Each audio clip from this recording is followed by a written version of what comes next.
بسم اللہ الرحمن الرحیم۔ السلام علیکم۔ کیسے ہیں جی تمام دوست؟ امید ہے سب ساتھی سب دیکھنے والے خیر و عافیت سے ہوں گے۔ میں ہوں نجیب الحسن صادق آباد سے۔ اچھا جی، جو ساتھی پہلے سے ویڈیو دیکھتے ہیں ان کو پتہ ہے کہ میں نے زیادہ تر خریداری جو ہے وہ اس بندے سے کی ہے۔ اس کا نام ہے بابر شر، ایویں گا دے۔ تو ہم نے اس سے پٹھیں لی مختلف نا، تو چھوٹی بڑی ایسے مکس، تو اس میں تقریباً جو 90% پٹھیں ہیں وہ اس بکرے کی بچی ہیں۔ یہ 8 دان بکرا ہے ان کے پاس بڑا، اور اس کی پٹھیں ہیں وہ۔ تو میں نے سوچا کہ آج یہ بکرا میں آیا ہوا بائی چانس، تو اس کی نا ایک ٹانگ میں مسئلہ تھا، تو وہ دیکھ رہے تھے تو مجھے فون کیا تھا۔ تو اس میں کہیں اس کو پرابلم آیا تھا تھوڑا سا کو گھٹنے میں، یہ جو ٹانگ اس نے اٹھائی ہے، تو یہ کہہ رہے تھے کہ گھٹنوں میں درد کا محسوس کرتا ہے، گھٹنوں میں پتہ نہیں ریشہ ہے کیا ہے۔ لیکن میں نے آ کے چیک کیا تو مجھے پتہ چلا ہے کہ اس کی جو ادھر والی ٹانگ ہے اس کے پٹھے جو ہیں وہ کمزور ہوئے پڑے ہیں، اور دوسرے والی جو ٹانگ ہے وہ اس سے ہے بھی تھوڑی سی موٹی مضبوط۔ تو اس کو پھر اب ہم جو مجھے سمجھ آئی ہے کہ ایک تو اس کو وہ ایک پٹھوں کے لیے استعمال ہوتے ہیں عام طور پہ دیسی ٹوٹکا باسی پانی، ایک تو وہ پوری ٹانگ پہ دن میں 2-3 بار ماریں گے، اور دوسرا جو ہے وہ اسے وٹامن AD3 جو ہے وہ ہم استعمال کرائیں گے۔ خیر وہ تو ایک علیحدہ ٹاپک ہے، لیکن آپ ماشاءاللہ بکرا دیکھیں کتنا شاندار ہے۔ اس میں پوائنٹ میرے خیال میں بتانے کی ضرورت ہی نہیں ہے، اس کی لمبائی سامنے ہے، اونچائی بھی اچھی ہے بکرے کی۔ میرا خیال ہے کہ 44 کے آگے پیچھے شاید اس کی ہائٹ ہو، 43 تو ہوگی۔ ابھی تھوڑا سا کھڑا بھی ٹیڑھا ہے پاؤں کھول کے، اور گردن وہ اچھی ہے۔ فیس دیکھیں اس کا ماشاءاللہ،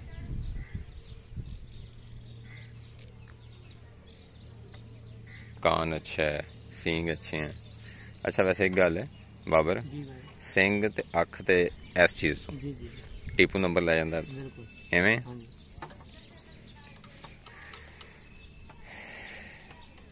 تو یہ جی اکثر جو اس نے بابر نے جو پٹھیں سیل کی ہیں یا بچے سیل کیے ہیں نر مادہ، مختلف ساتھیوں نے خریدے بھی ہیں، وہ اس بکرے کے ہیں۔ تو اکثر ساتھی جو ہیں وہ پوچھتے بھی تھے، کیونکہ یہ بکرا انہیں 2-3 چرواہوں کا نا سانچا ہے، تو کم ہی ہوتا ہے یہاں، کبھی کسی کے پاس کبھی کسی کے پاس۔ تو ابھی میں آیا تھا تو ان کے پاس تھا، تو میں نے سوچا کہ آپ دوستوں کو بھی دکھایا جائے۔ پوائنٹ جو ان کے ہوتے ہیں وہ ان کی لمبائی ہوتی ہے، اونچائی بہت زیادہ میٹر نہیں کرتی لیکن کرتی ہے۔ تو یہ اونچائی میں بھی اچھا بکرا ہے، یہ آپ دیکھیں کافی بڑی جوائنٹ بائک ہے اس کے ساتھ، کھڑا اونچا ہے اس سے۔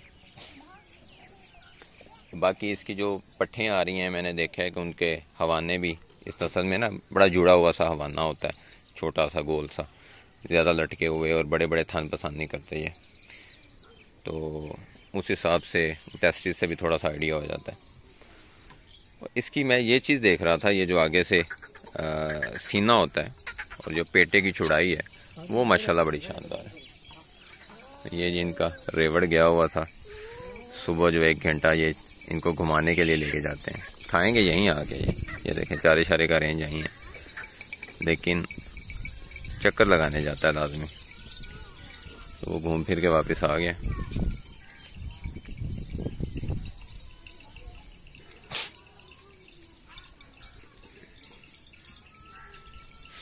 اچھا کچھ چیزیں جو ہیں، کچھ معاملات ایسے ہوتے ہیں جو ہماری سمجھ سے بالاتر ہوتے ہیں۔ یہ والی پٹ جو سامنے کھڑی ہے نا، اسے ہمارے پاس ایک پٹ بھی دی تھی، تو یہ لی ہم نے 8 دان تھی، اور 8 دان تھی اور کبھی کراس نہیں ہوئی تھی پہلے، اور یہ جس بندے کے پاس تھی اس نے ایک چھوٹے سے باتھ روم میں سے بند رکھا ہوا تھا، جس کی وجہ سے یہ جانور کھلا ہی نہیں تھا بالکل ہی نا۔ اس کے آپ پیچھے سے ٹانگیں بھی دیکھیں وہ عجیب سی ہو گئی تھی، تو اس پہ کوشش کافی کی، اس نے کچھ صحت بہتر کر لی، جب آئی تھی تب تو کوئی حال نہیں تھا، لیکن اس کے بعد جب اس نے ڈیلیور کیا تو یہ دوبارہ اسی سٹریس میں، اور وہی اس کی صحت نہیں بن رہی تھی اس طرح سے۔ تو میں نے یہ سوچا کہ یار اس کو نا کیوں نہ ایک تو اس کی پہلے ٹریٹمنٹ کی، کیونکہ یہ اس کا لنگس کا ایشو تھا، یہ پیچھے دیکھیں نا یہ چیز، تو اس چیز کے لیے اس کی ٹریٹمنٹ کی، الحمدللہ یہ ٹھیک ہو گئی، کھانے پینے بھی ٹھیک لگ گئی، لیکن وہ پرفارمنس آ نہیں رہی تھی، جانور ایسے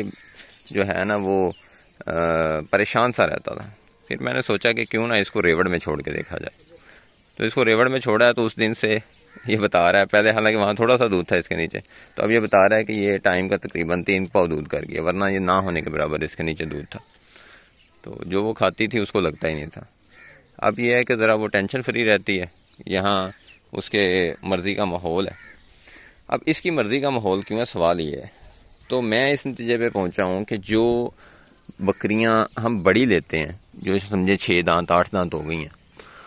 ان کی ایک زندگی گزر جاتی ہے اس لائف سٹائل میں جو ہم چرواہے سے خریدتے ہیں، کہ وہ پیدا ہوئیں، بعد میں انہوں نے جب گروتھ کیا،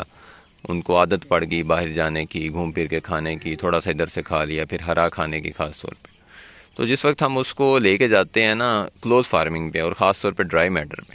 تو وہ جانور اس پہ نہیں چلتا، وہ سٹریس میں رہتا ہے، اس کی ایک نفسیات بن جاتی ہے، اس کے ٹوٹلی خلاف ہوتا ہے وہ سارا کچھ، تو وہ ہمیں اس میں زیادہ تر چانسز ہوتے ہیں وہ جانور ایڈجسٹ نہیں ہوتا۔ میں نے 2 تجربے کیے ہیں اور میرے دونوں ناکام ہوئے ہیں، میں نے بڑا زور لگایا ان پہ، اور آخر میں ایسے نتیجے پہ پہنچا ہوں کہ جو میں پٹھے خریدتا رہا ہوں چھوٹی 4 ماہ 6 ماہ 8 ماہ، وہ میری سب سے زیادہ بہتر ہے۔ حالانکہ اچھا اس میں بھی فرق رہا ہے، جو 3-4 ماہ کی تھی وہ بڑے آسانی سے ایڈجسٹ ہوئیں، جو 6 ماہ کی تھی انہوں نے تھوڑی سی محنت مانگی، جو 8-9 ماہ کی تھی انہوں نے زیادہ محنت مانگی، انہوں نے تقریباً ایڈجسٹ ہونے میں سمجھے مہینہ بھی لیا، 2 مہینے بھی لیے۔ اور یہ جو 6 دانت 8 دانت بڑی بکریاں ہوتی ہیں، جن کی ایک کوئی 2.5-3 سال 4 سال عمر گزر چکی ہوتی ہے، 5 سال عمر گزر چکی ہوتی ہے باہر چرواہا سسٹم میں، وہ واپس آ کے اس کو اگر ہم لے کے جاتے ہیں کلوز فارمنگ میں، تو وہ کافی زیادہ پریشان ہو جاتا ہے جانور، سٹریس میں چلا جاتا ہے، اور وہ پروڈکشن جو ہے وہ نہیں دے پاتا۔ تو یہ میرا تجربہ ہے، ہو سکتا ہے اس خاص نسل، کیونکہ یہ کافی جسے کہتے ہیں حساس، ذہنی طور پہ حساس نسل ہے، یہ ٹینشن بڑی جلدی لیتی ہے، انسانوں کے ساتھ اٹیچمنٹ بھی اس کی بہت زیادہ ہوتی ہے، مالوں کو بڑے پہچان کرتی ہے، تو اکثر میں کہتا ہوں کہ یہ بہت زیادہ مانوس ہوتا ہے یہ انسان کے ساتھ، تو یہ شاید زیادہ کرتا ہو، لیکن میرے تجربے میں یہی گزرا ہے، اس لیے میں نے سوچا کہ آپ کے ساتھ یہ چیز بھی شیئر کر دیں اسی ویڈیو میں۔ تو یہ ایک پٹھا انہوں نے اور منگوایا ہوا ہے، یہ بھی ان کے کسی چرواہے ساتھی کے، تو یہ بھی انہوں نے بیچ میں چھوڑا ہوا ہے کیونکہ آج کا سیزن ہے، پہلے یہ بھی کراس کرواتے تھے، اب انہیں کچھ چیزیں بتائی ہیں سمجھائی ہیں، تو اب یہ بھی اس چیز کو فالو کرنے کی کوشش کرتے ہیں۔ اب سیزن آیا تو اب انہوں نے بکرے چھوڑے ہیں بیچ میں، تو ایک بکرا سمجھ لیں کہ ذرا ٹیزر ہوتا ہے، یہ ایک بکرا چھیڑے چھوڑے گا، دوسرا بکرا جب بڑا موجود ہوتا ہے نا، پھر چھوٹا بکرا کراس نہیں کر سکتا کیونکہ وہ ڈرتا ہے اسے، تو کراسنگ وہی بکرا کرے گا۔ تو ٹھیک ہو گیا جی، میرا خیال ہے کہ جو چیزیں سامنے آئی ہیں بیٹھے بیٹھے آپ کو دکھا دی ہیں، تو دعا میں یاد رکھیں، اپنے جانوروں کا خیال رکھیں۔ اللہ حافظ۔